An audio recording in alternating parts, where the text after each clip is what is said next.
Greetings, everyone.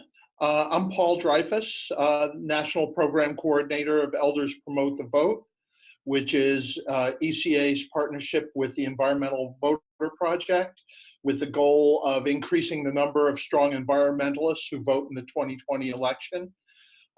Welcome to our first national call for this initiative.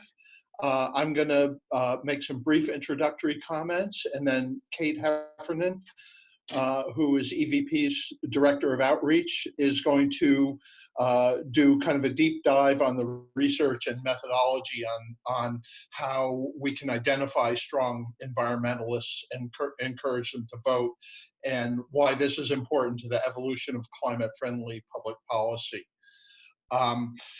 After Kate's presentation, Hazel Chandler, who's ECA's chair of the partnership committee, is going to talk about next steps and how you can engage with this work. And then we're going to have some time for Q&A, and I want to ask Jen Chandler, who's our staff director, to talk about how the Q&A is going to work. So I'm going to pause for just a minute and let Jen jump in there. Hi, everybody. So the best way to submit your questions is going to be by clicking the Q&A box on your view screen. So in your Zoom window, if you just move your cursor across that window, you will see a box that comes up that says Q&A, and you can submit your questions there. We will see your questions as they come in, and then we will direct those questions to Kate. If you're having any technical issues, you can use the chat box, and you can chat to me, to Jen, and I can assist you with any technical issues that you might be having. Back to you, Paul. Thanks. Thanks, Jen. And I just want to say that if we don't get everybody's questions answered within this hour time frame, we will let you know.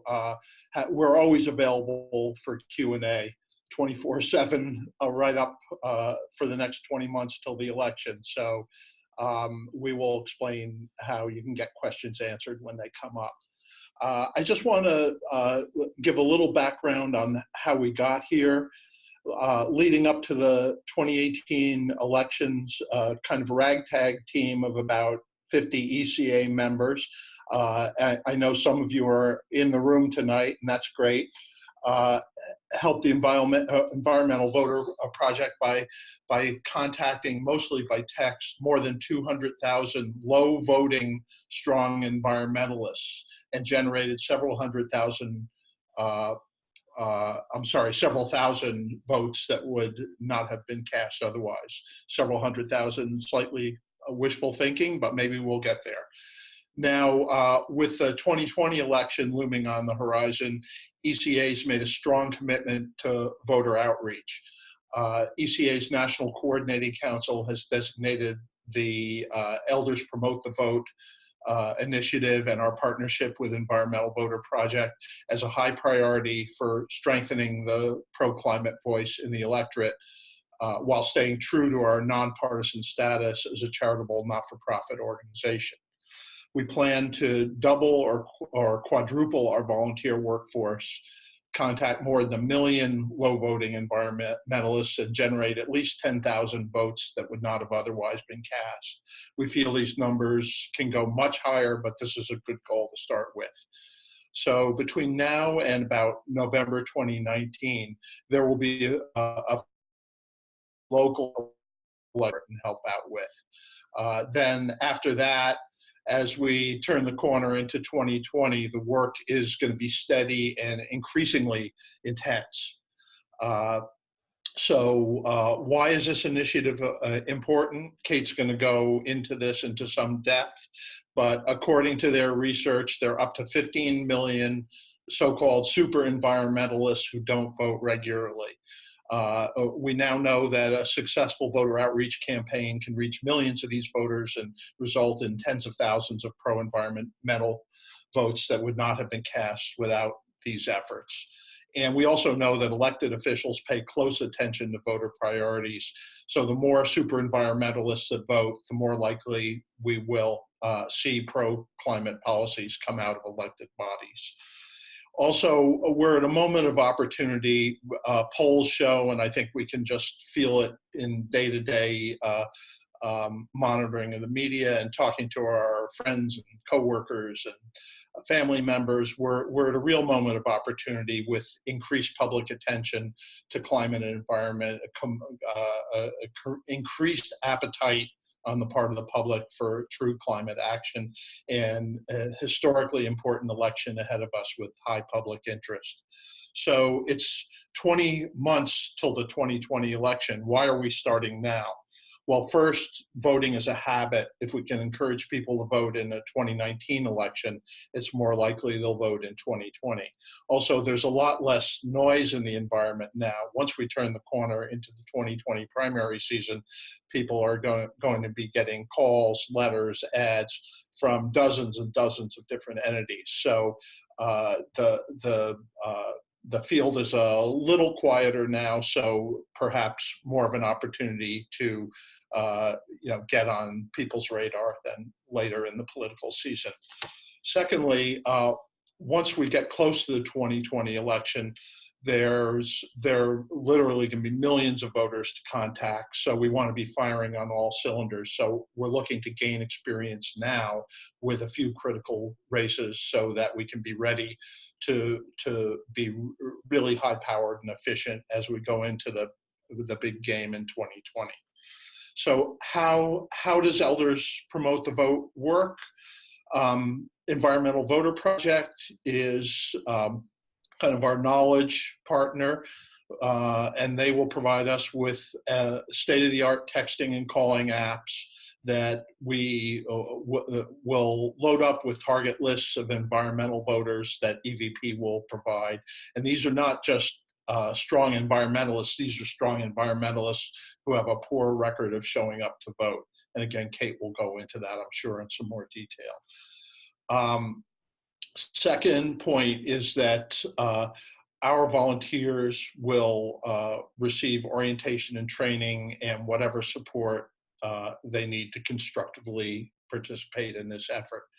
And we're hoping that chapters and other entities from Elders Climate Action will form Elders Promote the Vote teams to recruit and support volunteers. So if anyone on this call is interested in going out and recruiting 5 to 10 friends for a team, we'll work with you to support the team. And we believe that this kind of teamwork is going to be the key to our success. After the meeting, we'll send a follow-up email with all the relevant contact info and instructions for registering. So at this point, I want to introduce Kate. Kate Heffernan is the Environmental Voter Project's organizing director. She was a campus organizer for Hillary for America in South Florida in 2016. And prior to the campaign, Kate worked with the National Center for Science Education as outreach program assistant, where she developed and launched their Scientists in the Classroom program, which promotes climate change education across the country. So we're very happy to have Kate with us this evening and grateful for our strong partnership with EVP. And I want to turn it over to Kate at this point. All right. Well, I'm so excited to be here. Thank you so much for having me. We've had already a really successful partnership with ECA, so I'm glad to see that we're building up and we are getting ready for the big push in 2020. So I am going to go ahead and share my screen. I have PowerPoint prepared for today so that everyone can see the presentation. So I'm just going to share this now. So you should be able to see the PowerPoint now. A little bit about what we're going to be talking about today. We're going to be talking about how EVP was started, why we were started, how we identify our inconsistently voting environmentalists, what we do to turn them out to vote, and then what our results. We're going to go over a little bit of our results from 2018. So I have some excerpts from our annual report, our 2018 annual report, so we can just get an idea of the kind of work or the kind of payoff that volunteering with EVP that we end up with after volunteering with EVP. We're also going to talk about what 2019 is going to look like, and then, of course, what 2020 is going to look like. So without further ado, let's go ahead and get started. I think we'll do questions after the presentation, I think is how we want to do it. Great. So we'll do questions after the presentation. So feel free to pop them in the question and answer box, and we will get to that. All right. So EVP, we are a relatively young organizations. We're only about 4 years old, and we were started because our founder, Nathaniel Stinnett, realized this huge issue in the electorate. And that is that voters do not prioritize environmental issues. So this is a poll in 2016 of likely voters. We asked them a few questions to figure out which voters strongly prioritized environmental issues. Now you'll see at the top, national security and terrorism, the economy and jobs, immigration, healthcare, these sort of big ticket issues that get a lot of national attention. That is what voters are listing as their top priorities.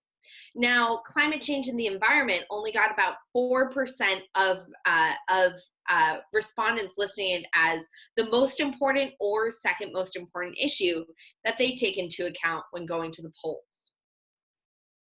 Now, this is also something that we found in 2018. So this is some new data we have. It's an exit poll from the 2018 midterm, and it's of all voters, or of a statistically significant sample of voters. And you'll see that again, you know, the environment, it's crept up a little bit. We got to 7%, but those other issues that still get a lot of national attention and a lot of recognition from lawmakers are way higher priority than the environment there. So why is this a problem? So campaigns are only going to target likely voters. So they're going to focus on the people who they know are most likely to vote in a given election. They have limited time, limited resources. You know, the goal ends after election day, or on election day, I should say. So there's no campaigns don't have a lot of incentives to turn out irregular voters, so people who aren't likely to vote in a given election. They're going to focus on the people who are the easiest to turn out, who are the people who are going to be most likely to vote. Now, once those folks go out and they vote, politicians are going to go back after the election. They poll their constituents and they ask them, and they ask, you know, what do you care about? And they base their decisions off of what they get when they go ahead and they are polling their constituents. So this ends up being really bad news for the environment, because as we saw, the environment is not a top issue amongst likely voters. So if there's no political demand, if there's no electoral demand for environmental action, politicians have no incentive to supply it. Now, this is also a really big opportunity. So when this happens, when you have this lack of environmentalist voting, there are two ways that you can go. You can try to convince more people who are already voting, who may care deeply about other issues, to shuffle their priorities and prioritize the environment. Or you could do what we did, we looked at unlikely voters. So people who are unlikely to vote in a given election. Maybe they only vote in a presidential election, but they've never voted in a midterm before. So we used predictive modeling, and we identified over 15 million environmentalists across the United States who didn't vote in the 2014 election, and who we identified as inconsistently voting or poorly voting environmentalists. So what we realized is that we have a turnout issue instead of a persuasion issue. So we're not trying to convince to care more about the environment. We are only trying to convince them to vote, because we know through our data that these folks are strong environmentalists, but they just don't take that next important step, which is voting. So we like to say we're in the business of changing behavior, not changing minds. And it's a lot easier, and you know, from the back end of things, it's a lot less expensive too to get someone to turn out to vote than to completely change their mind on climate change and the environment. So we go for the low-hanging fruit of the unlikely voters, and those are our very strong environmentalists but inconsistent voters. Now, how do we identify these voters? It's a 5-step process. So we're working in 6 states. So we're working in Massachusetts, Pennsylvania, Colorado, Florida, Nevada, and Georgia. So those states, in each of those states, we build what's called a predictive model based on consumer and behavioral data for the environmentalists that live in each of those states. So when we're building that model to identify our environmentalists, the very first step we're going to take is we're going to take a large survey of people, and we're going to ask them a few questions to figure out which respondents strongly prioritize environmental issues. So we basically want to figure out who are the environmentalists in the state we're working in. From there, we combine those survey results with data points connected to each voter on the voter file. So we comb through consumer data, behavioral data, and figure out what are some similarities, what are some patterns between the people who strongly prioritized environmental issues. And when we find those hidden patterns and correlations, we're able to develop a statistical model that we can then go ahead and apply to all voters in the state that we're building the predictive model in. So once we build that predictive model, we go ahead and we run the voter file through it, and we assign each voter a score from 0 to 100 based on how likely they are to prioritize environmental issues when voting.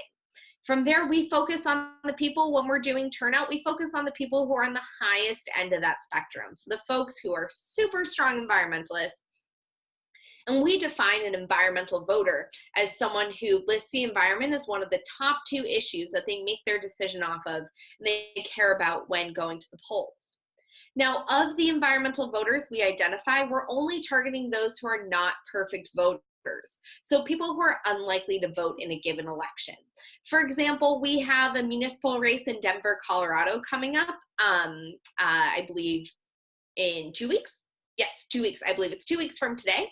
And we are turning out people, so people who are strong environmentalists, but they are unlikely to vote in a municipal election in Denver, in that area. Now our universe may be a little different when we are turning out voters for the presidential election, because we're still going to be focusing on those super environmentalists, but we're going to be focusing on our super environmentalists, the people who are unlikely to vote in the presidential election. And trust me, we will still have plenty of people to talk to.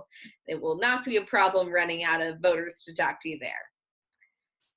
All right, now we mobilize these voters in a variety of ways. So we're knocking on doors in those 6 states. We're going out canvassing, boots on the ground. We're also making phone calls and sending text messages. And this is where volunteers and groups like ECA come in. So we use Hub Dialer for our phone banking system, and we use a program called Hustle for our text banking system. Pardon me. Both programs are super user-friendly and really efficient. They're really efficient ways to contact voters. We also have digital ads, so we use social media ads and online ads, and then direct mail. So good old-fashioned snail mail that uses a lot of social pressure to turn our voters out. Another important part of what we do is our pledge to be an environmental voter. So anyone can take this pledge. They don't have to be in one of our 6 states. So when someone takes the pledge to be an environmental voter, they're making a promise to do 2 different things.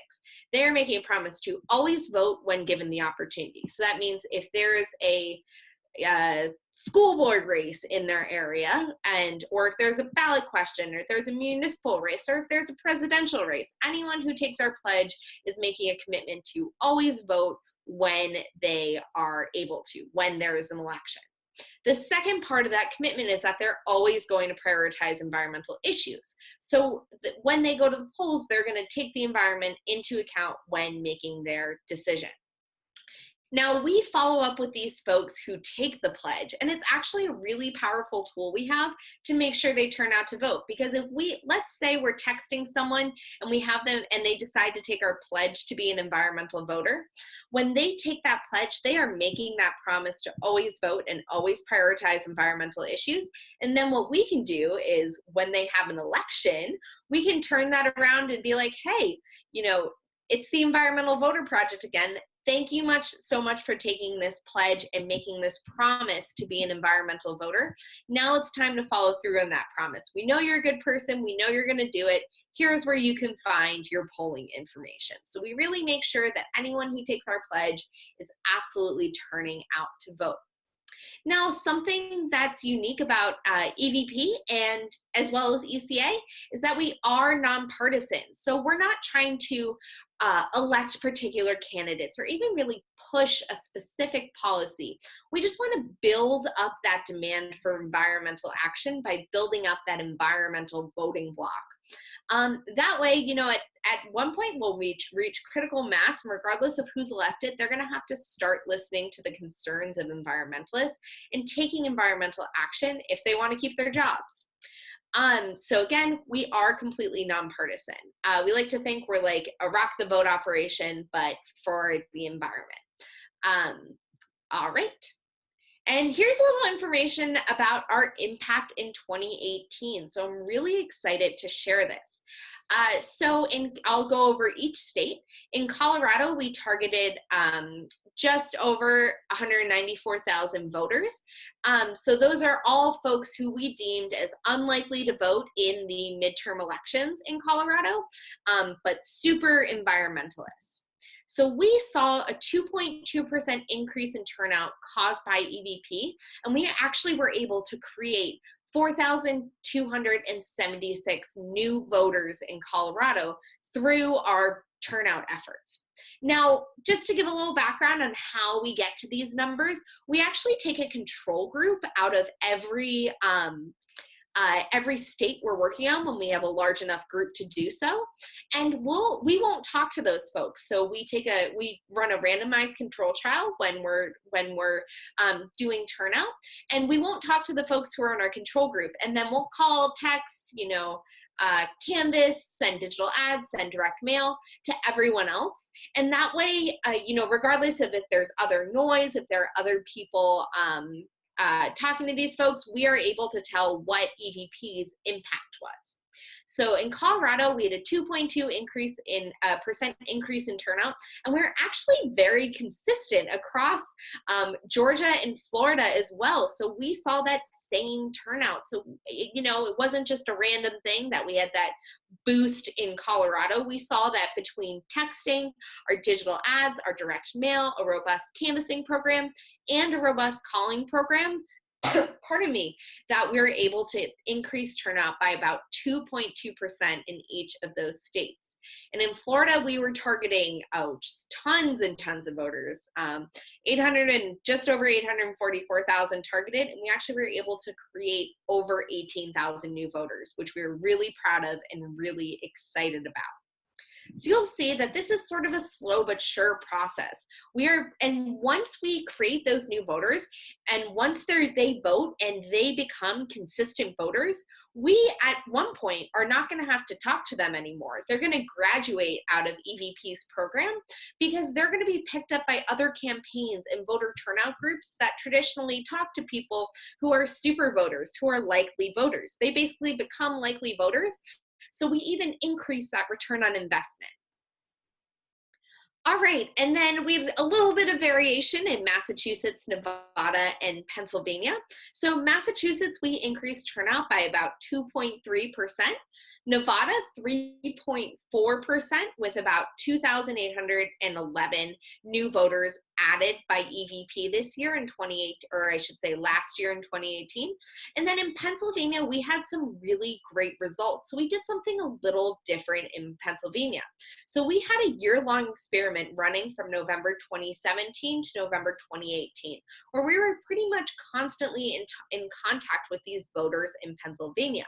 And they also had a couple of special elections that we participated in and made our folks are inconsistent.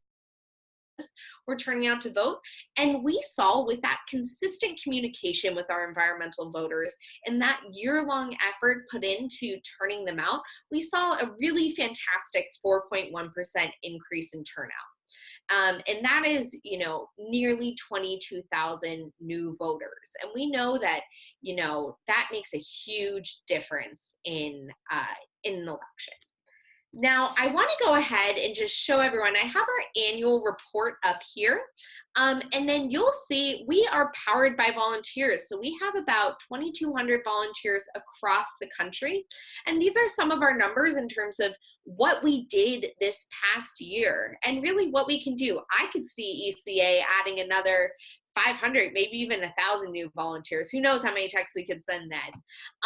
But in 2018, we sent almost 4 million text messages. We were having conversations, engaging with each of these voters.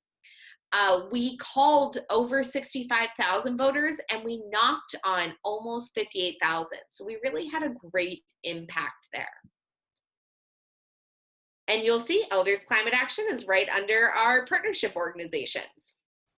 And this is what I was talking about with voters being added to the electorate. So we contacted over 2 million voters in 2018. And then we added 58,961 to the electorate. So these are folks who would have stayed home if EVP didn't call them, if we didn't text them, if we didn't put in the time and effort to turn them out to vote. Now, this is just a really great addition to our overall number. Ever since EVP was started about just over 3 years ago, we've added 93,423 environmentalists to the electorate. And we're able to eventually graduate these environmentalists out of EVP's treatment group. That means that eventually we're not going to have to talk to them. Other campaigns and other voter turnout groups will be the ones who are turning out these environmentalists to vote. All right, and then I know Paul talked about ECA's impact, and y'all did an absolutely fantastic job last year. My coworker, Peter Polga-Hekimovich, who worked with you for a majority of the year, always had amazing things to say about you guys. And also, I was always so impressed with the number of, I would get to work in the morning, check the number of texts that have been sent, and I'd be like, oh man, gotta put up a new list. Like ECA was on there last year. Or last night, I should say. And just let you know, Peter, for those of you who know Peter, and he will be working with you all in the future, he actually just had, his daughter was just born, so I'm filling in for him today, but he's really excited to be working with you all as well. All right. Now I can, if it's all right with Jen and the folks running this, I can take some questions. Great. If anybody has questions, go ahead and submit your questions in the Q&A box. And we do have one question so far. Great. And it says, it's sort of a statement and a question at the same time. A movement beginning in Europe based on Lily Platt's grandfather's pledge, and they sent a link. I'll share that link with everybody. Would there be room to work with youth to turn out Elders Climate Vote? The Friday for Future movement would like to spread this passion for protecting the future. Is there a way for youth to participate with ECA in this effort? Yeah, so that's a great question. So we definitely encourage young people to get involved with EVP as well. They're more than welcome to attend trainings if they want to. If you guys want to keep the ECA training separate, we do have weekly trainings, just EVP trainings. And I would say a great thing to do would be to, have the grandparents talk to the grandkids and have the grandkids take the pledge too. Sort of have that going both ways there. Yeah, I also just want to say that that this is the texting is a great activity to do intergenerationally. My kids really got into it and did a lot with it, and I think it could also be a great way for ECA chapters to work with more youth-oriented organizations in a more formal way. So I think there's a lot of potential there. Absolutely. And then I just like to show you guys what the texting looks like, if that's all right, just to do a little demo there. So I'll go ahead and share my screen with you. So this is what Hustle looks like when you log in. So you'll see that there's, it's a super clear interface. So we have, it'll show you if you have anyone to text back and if you have any new messages to send under to do. So I'll just show you what it looks like to send out that new message. So all you do is click begin sending messages. And then we'll always have a script ready, so you don't have to worry about typing in your own script, your own responses. You could always type in your own responses if you'd like, but we try to make it, you know, as streamlined as possible. You just click continue, and the voter's name is going to show up there, and then the voter's name, and then your first name will also show up on the screen. So it'll say, hi, this is Kate with the Environmental Voter Project. We'll always introduce the organization as well. Let them know about the election we're texting about. So we have our Denver city election coming up on May 7th. Every voter is being mailed a ballot. You can mail it back to the city clerk, drop it at a designated ballot site, or vote in person starting on April 29th. Can we count on you to vote? So you are going to see a script, maybe not exactly like this, but in a similar structure for every single election. So of course, some places have early voting, some have vote by mail, some only have election day. So we'll always make sure that you have the right information there when you're sending out these messages.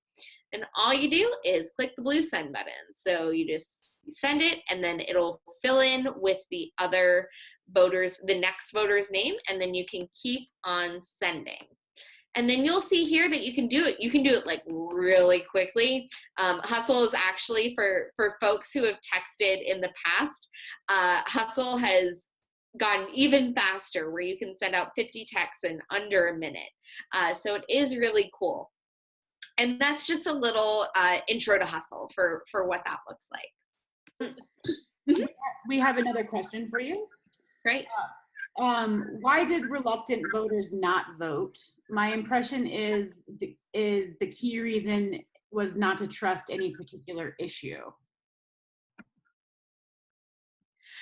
Yeah, so I think that's a really good question. I think with environmentalists, a lot of environmentalists have gotten kind of frustrated because in the past, 10 years, no one's really taken bold environmental actions. So sometimes when you don't see the environmental action you want happening, you're not as inclined to turn out to vote. That's not how I think. I've voted in every election since I was able to, and I definitely do not want to give that impression to anyone.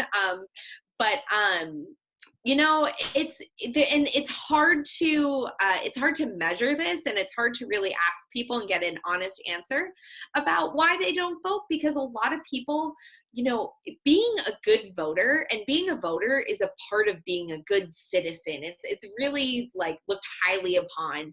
And I think that a lot of people, if you ask them if you see on the voter file they didn't vote, you ask them why they didn't vote, they'd probably be a little embarrassed, and they may even lie. We found a lot of times people say, oh yeah, I absolutely voted. We checked the voter file, they did not vote. So it's hard to get that information. Another question is, and I should have asked this one right after you were showing us Hustle, but what happens if a textee tries to respond? So if you're texting someone in Hustle, they try to respond, and maybe you can speak to if they respond via text or try to call you back.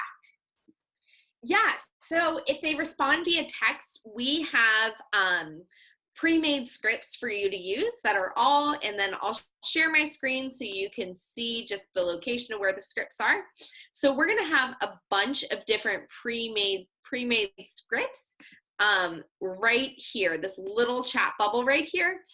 You'll be able to scroll down, you click on that chat bubble, and there'll be a button. If someone responds, you just can find the appropriate script, click on it, and then click send.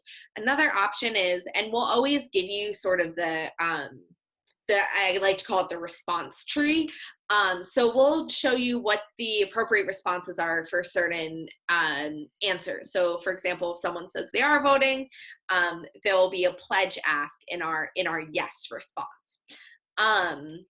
All right, so that's it on Could I just add something on the responses? Absolutely. I think in talking to folks who did this in 2018, that really the fun part can be when voters respond to you and you get into a little conversation with them, and that's where you really feel like the reinforcement is happening. And then the ring of gold is if you get their email address, get them to send in their email address. So, and the other thing I want to mention is that nobody will see any of your personal information, only your screen name, which you designate. Other than that, it's going through an entirely different server, so you're never divulging any personal information.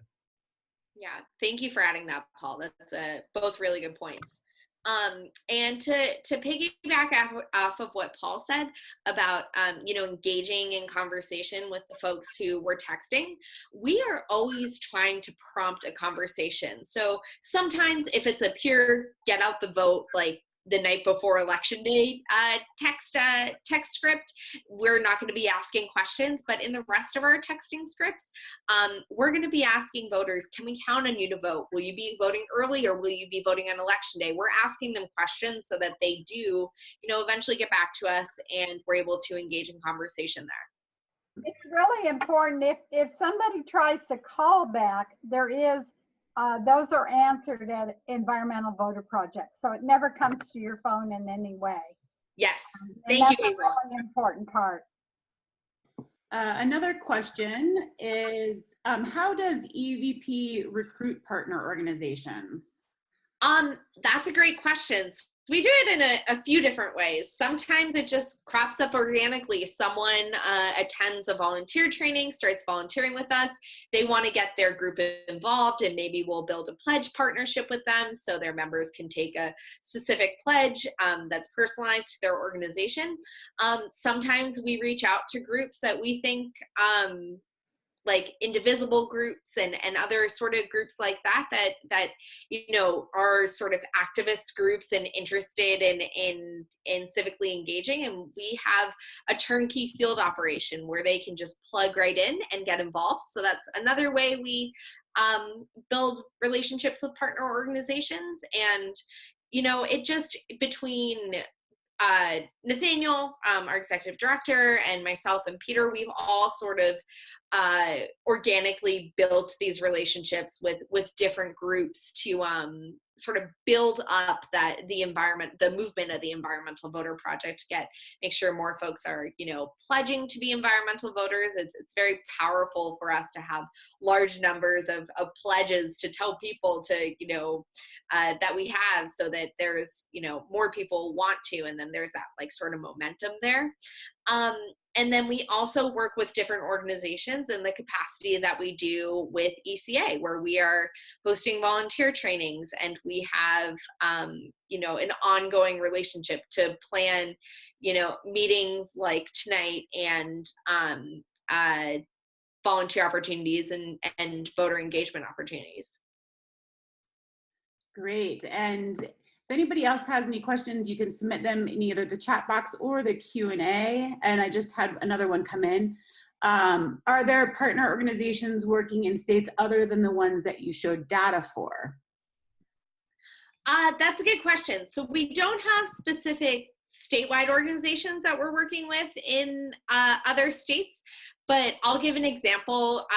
We work with different citizens climate lobby groups, lots of different citizens climate lobby groups, and we have a concentration of LA citizens climate lobby groups that we're working with. So we have folks who are maybe a part of an organization, want to bring EVP to their organization, excuse me, but they're not in one of those 6 states. Well, they can still get involved just as much, almost as much, minus canvassing, anywhere that they are.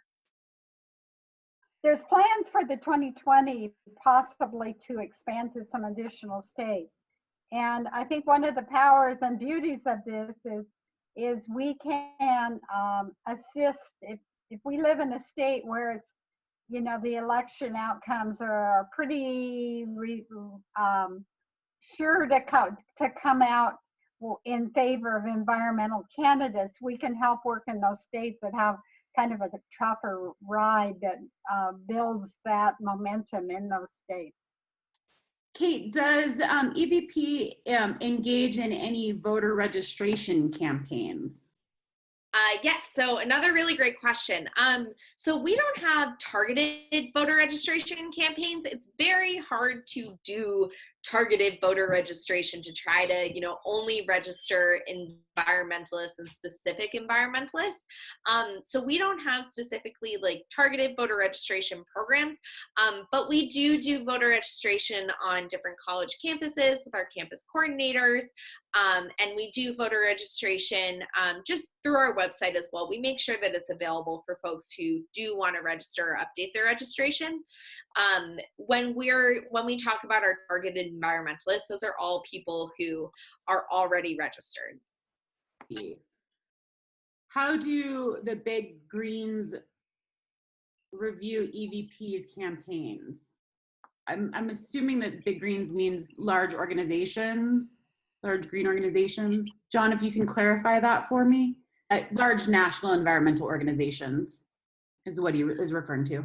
Yeah, so we have a good relationship with a lot of the larger environmental organizations. We've worked closely with the Sierra Club in Gwinnett County. They had a ballot initiative recently, and we worked with the Sierra Club to make sure that environmental voters were voting. Again, we didn't tell them, which way to vote, but we want to make sure they were turning out to vote in this sort of low turnout, low publicity election. We're doing something a little different in the environmental movement and taking a really different approach than other organizations do to voter turnout and to environmental action. So we're sort of the new kids on the block, but so as of yet, we've had really good relationships with the larger national environmental orgs. And I have a question about working with youth organizations or with youth in general. Even youth that aren't of voting age, are they able to participate in voter outreach with the EVP? Yeah, so we generally, we've worked with some high school groups. It gets a little tricky because I'm sure, as you know, we work with, I like to think of like some of the more mature high schoolers, and we worked with them on individual sort of case-by-case basis, case-by-case basis, I should say. It's a little tricky with younger folks and people who are like younger than college age, just because sometimes people can get a little nasty with the texting and that kind of thing, but like in a sort of controlled environment, it's we definitely have in the past. I just know that we work with a number of youth organizations, and we're going to be having a panel discussion as one of our webinars at the end of May with 5 different organizations, and I have a feeling this question will come up. Yeah, no, I think totally. Mention EVP, mention the texting. The high schoolers love the texting. They're like monsters with it. Oh my God, it takes them. So. Just one addition on that. We are in partnership with a bunch of the youth organizations and participate in their conference calls. And one of the ideas that was discussed was having encouraging youth to participate with the Environmental Voter Project ECA partnership and have the elders, the ECA members, lead a team and supervise those kids in voting. So that's something we will talk about more as we move forward. But that's I think a good opportunity going forward for us as elders to take the lead and help those younger people learn how to do it right. I think that's a great idea. I love that. Well, thank you so much, Kate, for answering all of the questions. And I think there's a couple of other questions that I'll add to our follow-up email for tomorrow. But Hazel, I think you were going to close. Yeah. I really want to thank Kate and of course Paul and Jen and Jerry for being on this call. I am just really excited about this project. I think if we look at the outcomes that Kate shared with us in many, many, many elections, the last couple cycles, the difference between winning and losing for a candidate is sometimes less than 2,000 votes, or in fact, many of them are decided by 600, 500. And, you know, in Pennsylvania, there were elections that were literally a tie. And they were decided by pulling a name out of the hat. I mean, that was literally that close. So it is incredibly important that we get voters out to the polls, and voters that will consistently vote for environmental projects. We can make a huge, huge, huge difference. This year in 2019, I think we have an opportunity to start to get our feet wet, get volunteers trained, get them working. We will not have elections to work on all the time. So it's going to be sporadic. It's not going to be a huge time commitment. I've been doing some texting, and I sit and do my texting in the evening when I'm watching television or doing something else and trying to relax. And you know, I can send out 1,000 texts and answer those texts in an evening. It's a very easy thing to do. It's fun. And you know, most of the TV isn't worth watching that much anyway. So if you miss out on a part of it responding, you know, you're not missing anything. So I really encourage all of you to step up to the plate, get trained, get signed up, get trained, and start texting, play with it. And then we need people to step up and be leads. We want to have a leader for every 10 texters or 10 volunteers, just so that we can keep a handle and manage the process. And we'd like to have all of those people in place, trained, and those teams formed before we start to enter into the 2020 election cycle. So this is a critical time. We need you to sign up. We will be supporting campaigns, and I think there's some coming up in Pennsylvania soon. There is some Florida campaigns, there's some Colorado campaigns, there's some Nevada campaigns, but it won't be every day. So I'll get closer because somebody said they were having trouble hearing. It's the work will not be every day. We will be sending you emails that will help you know when there is text available. And but the key is getting you trained, getting you ready, and getting you able to do the process. We are going to be sending out links tomorrow to two trainings that will actually get you signed up and start you in processing through Hustle. We have one scheduled for the 30th of April at 6:30 p.m. Eastern time. That's 3:30 Pacific time. And then the next one is on the 9th of April at 2 p.m. And you'll get all the information about it. The first thing I really want you to do, though, before you do anything, is go into our website, eldersclimateaction.org/promote the vote. And there's a Google form there, and you sign up with your information, and then we can go ahead and get you set up so that you can get signed on to Hustle and set up so that we can do the training.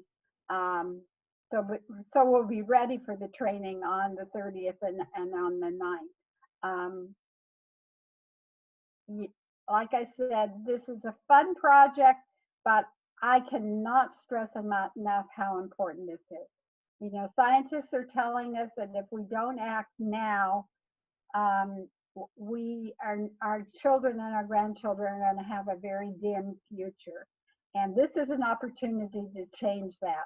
I see every day, and I do a lot of things with the political community, and I see every single day now climate raising up as a priority. But we still have to get to those voters that just don't vote.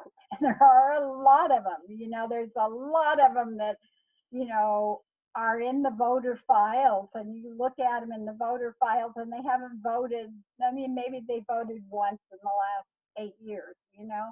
So it's really, really important. And I hope all of you will come on to the calls, the actual sign up calls. We'll get you going, and we'll let you know when there's lists available so you can practice. And we hope you'll also step up and be a leader.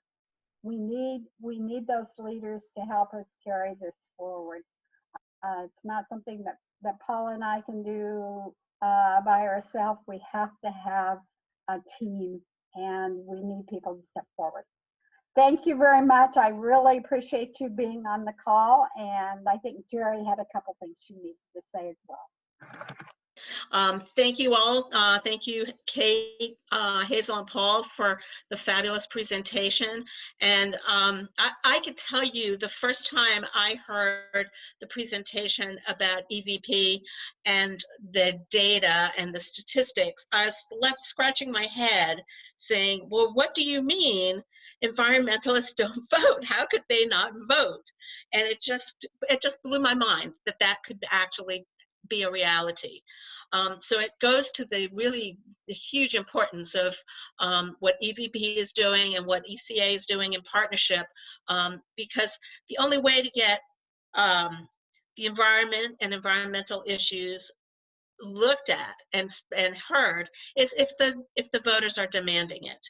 So thank you all. I just want to, before we leave, I just want to remind everybody that we have our spring webinar series coming up.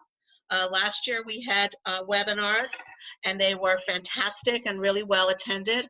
We've had 3 webinars in May. May 2nd, Crystal Chisel from Project Drawdown, which is going to be another fabulous webinar. On the 16th, we have Robbie Orvis, who's a co-author of Designing Climate Solutions, which is really a policy guide for a low carbon energy. And on May 30th, we've spoken a lot about youth. We're going to have a youth panel. We have somebody from Zero Hour, the Climate Reporter, the Sunrise Movement, Our Children's Trust, and I Matter. So that's going to be another really exciting way for us to engage with youth and hear what they have to say and how we can support them. So I'd like to thank you all for being here tonight. Thank you, Kate, and thank you, EVP, for working with us and participate in this fabulous project with you. So with that, I would say good night and thank you. All right. Good night. Thank you so much. Gosh, thank you guys. Are you kidding me? You guys do all the work. We just provide the trainings.